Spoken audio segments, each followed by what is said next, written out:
बिस्मिल्लाहिर्रहमानिर्रहीम, अस्सलाम वालेकुम। नाजरीन, भारत ने पहली बार ये तस्लीम कर लिया है कि कारगिल में उसे शिकस्त हुई थी और अब वो पाकिस्तान को एक नए जाल में फंसाने की कोशिश कर रहा है। इस हवाले से आपको डिटेल्स देंगे, फिर आपको बताएंगे कि भारतीय पार्लियामेंट में एक नई बहस छिड़ गई है क्योंकि होम मिनिस्ट्री की तरफ से एक रिपोर्ट पब्लिश की गई है कि चीन ने 3 साल में एक बार भी दरअंदाजी करने की कोशिश नहीं की। LAC पर बिल्कुल सुकून है, वहां तो कुछ हुआ ही नहीं। और आखिर में आपको बताएंगे कि चीन एक ऐसी चीज लेकर आ गया है कि अब उसके फौजी बॉर्डर पर आगे ही बढ़ते जाएंगे। उन्हें एक ही चीज आगे बढ़ने से रोकती थी और अब वो मसला नहीं रहा। तो डिटेल्स आपको बताते हैं। उससे पहले अगर अभी तक आपने हमारा चैनल सच टीवी सब्सक्राइब नहीं किया तो इसे अभी सब्सक्राइब करें और बेल आइकन पर क्लिक करें ताकि हमारी आने वाली वीडियोस आपको वक्त पर मिलती रहें। तो पहली खबर है न्यूज 18 की। India must exploit Pakistan's economic crisis, not give in to Prithviraj Chauhan's syndrome. नाजरीन, आप जानते हैं कि 1999 में पाकिस्तान ने कारगिल फतह कर लिया था और अमेरिका के प्रेशर पे नवाज शरीफ ने फौजें वहां से वापस बुलवा ली थी और वहीं से जनरल परवेज मुशर्रफ और नवाज शरीफ की दुश्मनी शुरू हुई थी। भारत ने कारगिल वार को अपनी फतह डिक्लेयर कर दिया था। जिस तरह अभी वो अभिनंदन को अवार्ड दे रहा है, लद्दाख में मार खाने वाले भारतीय फौजियों को अवार्ड दे रहा है, इसी तरह कारगिल वार को भी भारत ने अपनी फतह डिक्लेयर कर दिया था। लेकिन उसे मालूम था कि ये सब कुछ क्यों और कैसे हुआ। उसे मालूम था कि पाकिस्तानी फौज ने कारगिल फतह कर लिया था। अब भारत में कुछ लोग ये मानते हैं कि पाकिस्तान वापस इसलिए गया था क्योंकि उसके पास लड़ने के लिए पैसे खत्म हो गए थे।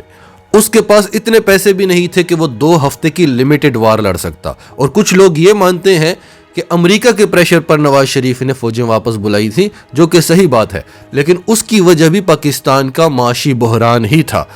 अगर पाकिस्तान माशी तौर पर स्टेबल होता तो वो अमेरिका की बात कभी भी ना मानता। उसके बाद भारत को एक बात तो समझ आ गई कि अगर पाकिस्तानी फौज से जान बचानी है तो वो लड़कर नहीं बचाई जा सकती। पाकिस्तान में एक इकोनॉमिक क्राइसिस लाना होगा और यही मानना अमेरिका का भी था कि हम पाकिस्तान से इतने बड़े बड़े काम लेते हैं, हमने सोवियत यूनियन के टुकड़े टुकड़े करवा दिए पाकिस्तान से और पाकिस्तान से हमें लड़ने की जरूरत ही नहीं है क्योंकि वो बहुत बड़ी पावर है। तो अगर पाकिस्तान में माशी बहरान रहेगा, अगर माशी तौर पर पाकिस्तान अमेरिका पर डिपेंडेंट रहेगा तो वो हमारी हर बात मानेगा। और भारत का भी ये मानना था कि पाकिस्तानी फौज से जंग नहीं जीती जा सकती। अगर पाकिस्तान माशी तौर पर डिस्टेबल होगा तो वो हमारा कुछ नहीं बिगाड़ सकेगा। और भारत और अमेरिका के पास इसका एक ही हल था कि पाकिस्तानी सियासतदानों को अपने साथ मिला लिया जाए, इनकी जेबें भरते रहो और पाकिस्तान को कर्जों पर कर्जे देते रहो, लेकिन ये कर्जे ऐसे प्रोजेक्ट्स पे लगें जो पाकिस्तान के काम ना आए, ऐसे प्रोजेक्ट्स पर ना लगे जिनसे पाकिस्तान की इनकम बढ़े। तो वही हुआ। आज पाकिस्तान का वो हाल है कि जब इमरान खान आया था तो उसने एक तहिया किया था कि मैं IMF या वर्ल्ड बैंक के पास नहीं जाऊंगा और उसने शुरू पे अपना पूरा जोर लगा लिया, लेकिन IMF या वर्ल्ड बैंक के बगैर पाकिस्तान चल नहीं सकता। अगर इमरान खान जैसा लीडर रहता है तो तब भी 10 से 15 साल लगेंगे कि हम इनके शिकंजे से निकले, लेकिन उसे ये रहने नहीं देंगे। ये अपोजिशन जमातों को, इनको वो तरीके आते हैं कि ये सारी अवाम को अपने साथ मिला लेंगे, सारी अवाम को पाकिस्तान के मुखलिसों के खिलाफ कर देंगे। तो इसी हवाले से हमने आपको आज न्यूज़ 18 की खबर दी कि भारत का ये मानना है कि पाकिस्तान की इस इकोनॉमिक कंडीशन का फायदा उठाना चाहिए। पाकिस्तान में वो एलिमेंट्स जो भारत के लिए काम करते हैं उन्हें साथ मिलाना चाहिए। और इस वक्त जो पाकिस्तान का माशी हाल है, अगर इस सूरत हाल में भारत पाकिस्तान पर हमला भी करता है तो पाकिस्तान में एक इकोनॉमिक क्राइसिस आ जाएगा। पाकिस्तान के पास पैसे नहीं होंगे कि वो जंग लड़ सके। तो ये भारत का ख्वाब था, ख्वाब है और ख्वाब ही रहेगा। पाकिस्तान के साथ खिलवाड़ तो आपने जरूर किया है, लेकिन यह मुल्क खत्म होने के लिए नहीं, आपको खत्म करने के लिए बना है। अगली खबर है scroll.in की। Did China intrude into India और did it transgress the line of actual control? क्या चीन भारत में दाखिल हुआ है? क्या उसने LAC की खिलाफ वर्जी की है? अब रिपोर्ट सुन ले। 7 दिसंबर को minister of state for home affairs Nishith Pramanik ने लोकसभा को बताया कि पिछले 3 साल में एक भी ऐसा केस रिपोर्ट नहीं हुआ जब चीन ने भारत के बॉर्डर की खिलाफ वर्जी की हो, जबकि पाकिस्तान, नेपाल, भूटान और म्यांमार के बॉर्डर से कई बार खिलाफ वर्जियां की गई। अब ये बात तो हम भी मानते हैं कि कोई केस ऐसा रिपोर्ट नहीं हुआ क्योंकि आप मानते ही नहीं थे और चीन को भी यही चाहिए। चीन पर क्या इंटरनेशनल प्रेशर आएगा जब आप खुद ही कह रहे हैं कि चीन ने तो ऐसा कुछ किया ही नहीं, तो चीन भी कहता है हाँ हमने तो ऐसा कुछ किया ही नहीं, हम तो अपने ही इलाकों में बैठे हुए हैं, क्योंकि वो आपके इलाकों को अपने इलाके मानता है। होम मिनिस्ट्री की रिपोर्ट बता रही है कि पिछले 3 सालों में पाकिस्तान की तरफ से 128 बार बॉर्डर की खिलाफ वर्जी की गई, दरअंदाजी करने की कोशिश की गई यानी अंदर घुसने की कोशिश की गई, 1787 बार बांग्लादेश के बॉर्डर से, 25 बार नेपाल के बॉर्डर से और 133 बार म्यांमार के बॉर्डर से।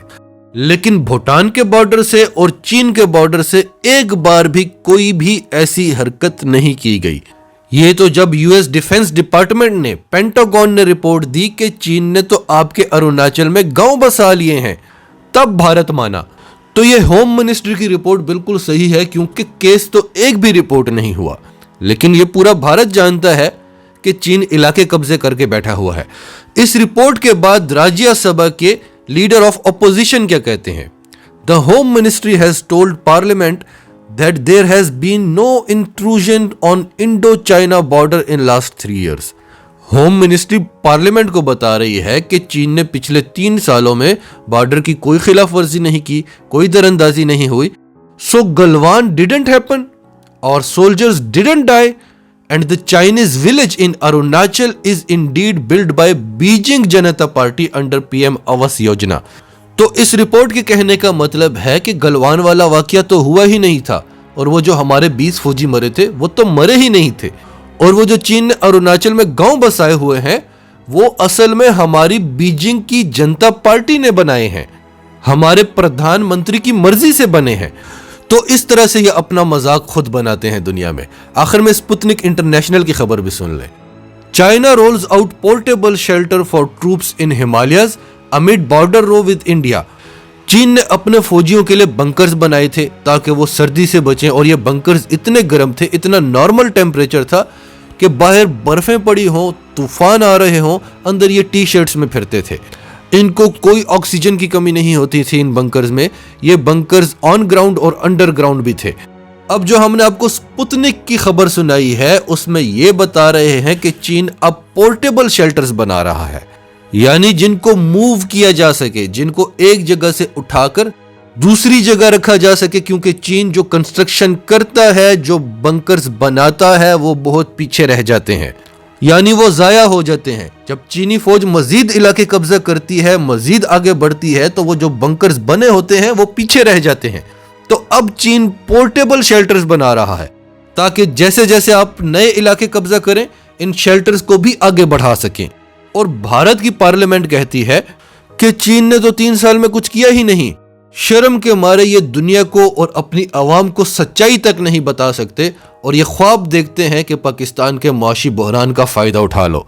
अपने इलाके चीन से वापस ले नहीं सकते और पाकिस्तान के इलाकों पर इनकी नजर है। नाजरीन, आपकी सबके बारे में क्या राय है? कमेंट्स में अपनी राय का इजहार करते रहें, और अगर आप हमारे चैनल पर नए हैं तो अभी सच टीवी को सब्सक्राइब करें, सच टीवी फैमिली का हिस्सा बने, और हमारी वीडियोस पसंद आए तो इन्हें लाइक करें, शेयर करें, ताकि ज्यादा से ज्यादा लोगों तक ये मैसेजेस पहुंचते रहें।